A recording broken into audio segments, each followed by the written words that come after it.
Well, I've been at Chippewa Valley Technical College for almost 30 years.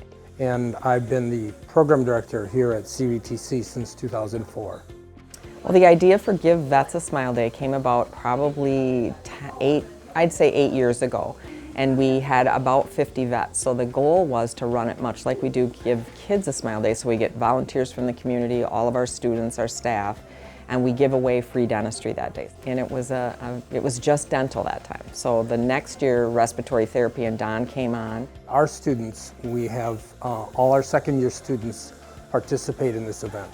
And so we do all the vital signs for all these veterans prior to getting them into the clinic. So we were able to facilitate a more efficient and increase the volume and the quality that the veterans are receiving at this event. We've involved 7 other programs: HIMT, radiography, nursing, barber cosmetology, PT assistant, and we're looking hopefully to add central supply where they can get in and do some of the sterilizing and kind of all hands on deck. It's really it's really probably one of our favorite events. And it's grown organically because, you know, this is a easy event to get behind. The opportunity to serve the veteran community, I was very quick to want to participate. My dad's a veteran, and many of our dentists that work here are veterans. My father was a veteran of the Korean War.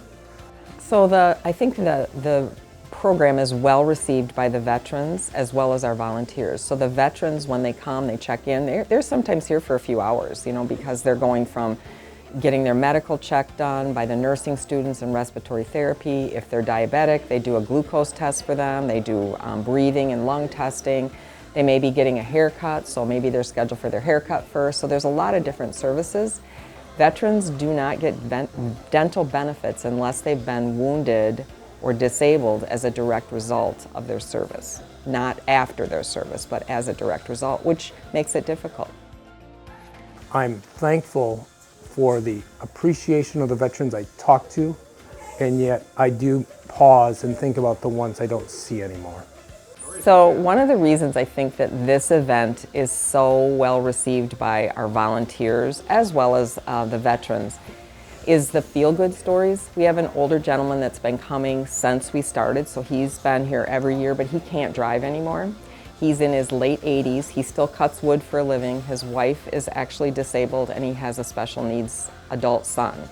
So his name was on the list, but he couldn't get here. So 2 of our students went and got him, brought him here.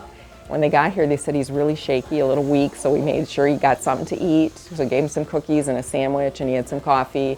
He waited another hour. He had his teeth cleaned, had a tooth extracted, and gave him what we had left over for food because we knew it was difficult for him to get out. And the oral surgeon that's here lives in Chippewa and took him home. Well, to be nominated and receive the award for the Red Cross Heroes Award for Veterans was a shock, pleasant surprise. I mean, I think it could go to the whole clinic, not just Don and myself, but it was wonderful. I'm very honored to have received it, and you know, we want to make sure that this is something that will continue. Humbling is the first word that comes to my mind, and honored, but also recognizing it's the least that I can do. Like I said before, I think this is a really easy thing to volunteer time for. The American Red Cross Services to the Armed Forces programs support veterans, active military, and their families. The Chippewa Valley Technical College Give Vets a Smile program does more than just give vets a smile. It gives all of us at Red Cross a smile as we recognize you with the Military Hero Award for 2023.